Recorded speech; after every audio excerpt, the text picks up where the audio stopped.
Is Canada racist towards black people? Hello everyone and welcome back to my channel today to yet another video. Yes, so if this is your first time stopping by, you're absolutely welcome. And if you're a returning subscriber, yes, thank you so much for stopping by once again. And if this is your first time, please do not make it your last time of seeing this beautiful face right here. And you can do so by subscribing to my channel. It's just right there. And when you do subscribe, make sure that you turn on the bell notification button so that you can get notified whenever I post a video and you will not miss any of my content at all. So my name is Onyeka and I'm a Nigerian YouTuber based in London, Ontario, Canada. My name is Onyeka, not Amaka. Again, you guys have started calling me Amaka. So my name is Onyeka.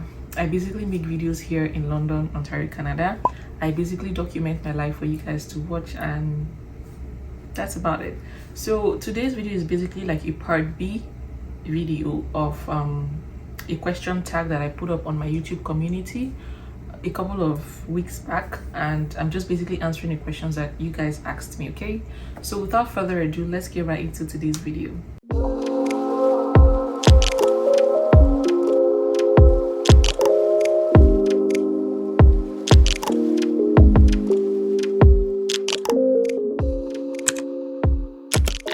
Okay guys, so I'm just gonna be putting a question on the screen just to save time and for you guys to see the question.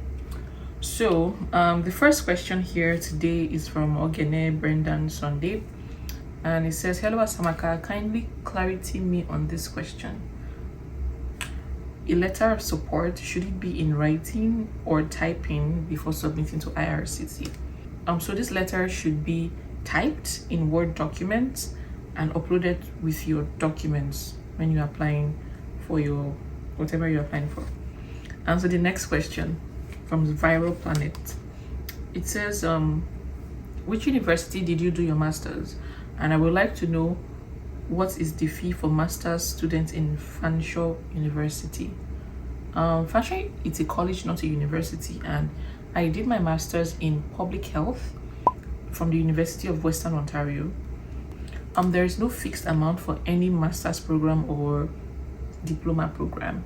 You just have to do the work and check how much whatever program you're interested in costs. Okay. The next question, do all universities in Canada require that one should contact a supervisor to get an admission? This is from NIFI. NIFI, not all universities require a supervisor to get an admission for a master's program. Those that require supervisions are usually like thesis based master's program. I did a course based master's program. If I would advise you, please go for course based, please. Course based I find is way easier than thesis based, but yeah, by all means do you, NIFI. So next question, and this is by Styled by J. She wants me to do a Christmas related video on how I prepare for Christmas in Canada. Well, I mean, I can vlog on Christmas days and the days leading up to Christmas, but I don't know how I can do like a Christmas related video. But I have a video on my channel where I put up my Christmas tree, so you can watch that. But I don't know, my vlogs basically show my daily or weekly life activities, so I guess vlogs that I'm recording at this time should be Christmas related. So next question is by Damilola. Will living in Canada be hard for me with no sponsors? Girl, if you're rich, then it's not gonna be hard, but with no sponsors, and like you're an average person, girl, I'm not gonna lie to you, it's gonna be hard because you're going to be working and paying bills. And then if you're a student, how are you going to afford paying your tuition? So it's going to be hard. So next question by Glory Beyangi. I want to know where to get good and durable clothing for winter that's not too expensive. Again, expensive is relative. Well, you can just go to Walmart. I think I would say Walmart sells really affordable clothing. Or if you want like thrifted clothes, you can check Salvation Army, Value Village, and so on. But Walmart is your best bet. It's just that their clothes typically gets like lints, which I don't like. From Fatu Gun Shola Ishola. Can you please talk about life with single ladies in Canada? How's the possibility of getting a real man there? What's your definition of a real man? And it's so funny because I think this is a guy that's asking this question. What's life like with single ladies like us? I don't know. Like I've always been saying, these things are very like relative, like it's very subjective to whomever is experiencing life as a single person. If you're that kind of person that doesn't go out, that doesn't socialize with people, of course it's going to be boring. But if you're that kind of person that is willing to, you know, meet and mingle with people, of course it's going to be a lot interesting as compared to you being indoors. Life as a single person in Canada, I feel like you get to, since you're away from your parents, you get to experience what it's like being like an adult. You're working, you're paying your bills, and the possibility of getting a real man there, I don't know, it's very subjective again. Like I said, what's your definition of a real man? And to be honest, I would say that, I'm speaking from my perspective, meeting people here is a lot harder than meeting people in Nigeria, because there's not a lot of us here. I mean, there's a lot, but you know what I mean. You can't compare the number of people here as to back home in Nigeria. So it's harder here. And what I find that most people do, most people are in long distance relationships, or then the fraction of people are dating people here they met from parties or church or social media or wherever. But yeah, I don't know. How long did it take for my channel to become monetized? I started YouTube in November of 2019 and I got monetized in April of 2020. So that's 5 months, 5 or 6 months thereabout. Next question. How long did it take for your PR to be issued? I applied for my PR in October of 2019 and it got approved like first or second week of June in 2020. So that's I think it took about 6 months. I put in my final application towards the end of November, so 6-7 months thereabout, and then pandemic kind of slowed things down. There's a new ban on some African countries. Do we still go on applying for study visa, or how do we travel? I think you can still go on to apply for your visa. However, if your visa is approved, I think you might just start like online classes for now, and then when the ban is lifted, you can travel. How much do you make from your weekly videos? I feel like I'm going to make a video on that, but whatever I make from the videos is not enough to survive, just so you know. Another question. Let's say I'm in the pool already, but I'm not getting invited. What can I do to boost my points? I would say you can learn French. I don't know, learn French, or score better in IELTS, like get higher scores, or get a degree or something, or get married. Yeah, like if you're married and your partner writes the IELTS test, it kind of adds to your application. Is it compulsory that it's the course that I did and I must get a job in? No, it's not compulsory, not at all. You can get a job in anything, to be honest. How much did you pay for your tuition fee? I find like I do not, pardon me, but I do not really like talking about topics like this. If you want to know how much I paid for my tuition, please go to my school's website. It's uwo.ca. I studied masters in public health. Look it up and see how much the tuition is. Okay. Do you have plans of moving from London to Toronto?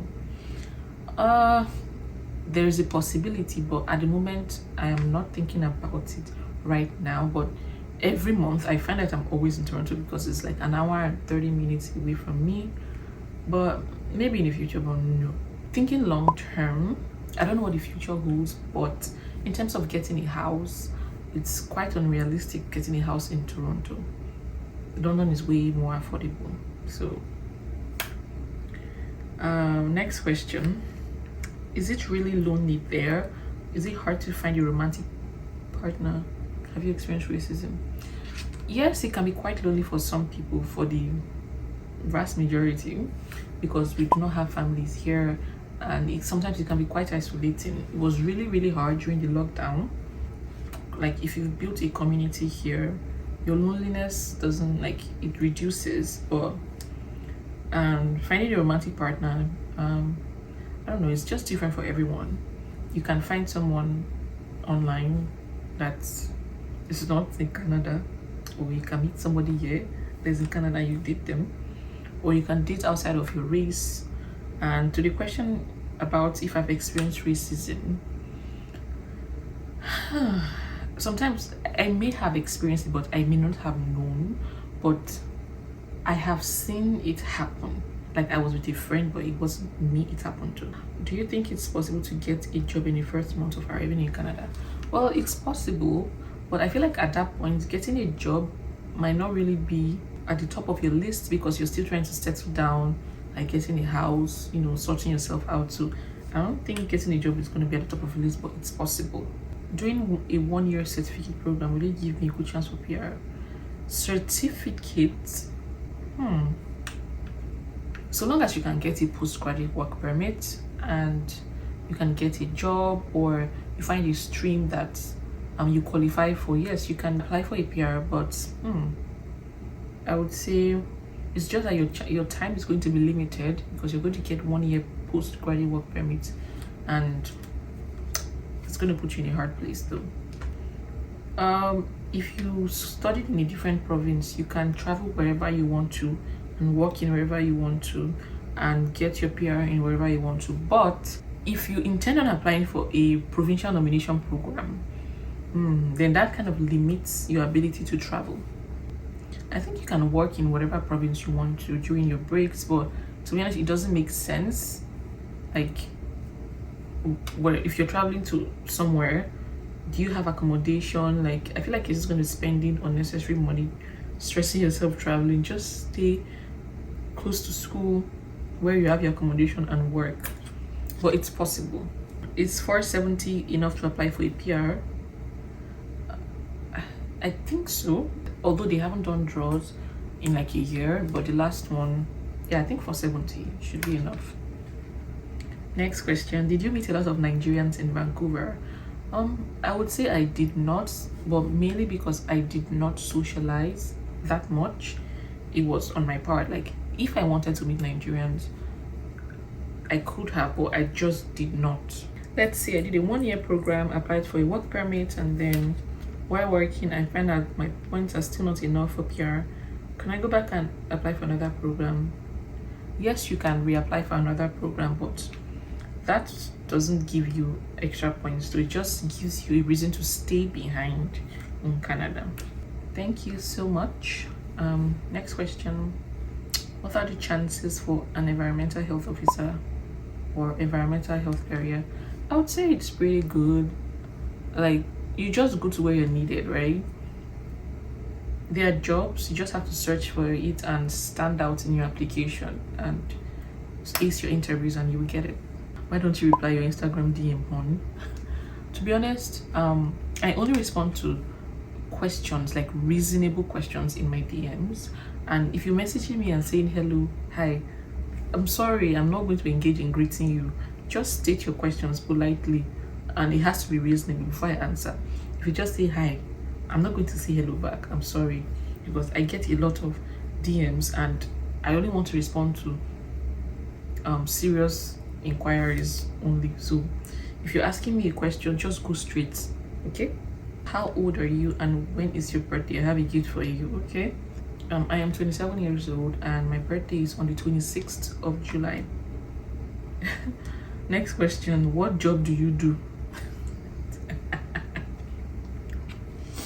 Well, very soon you will know.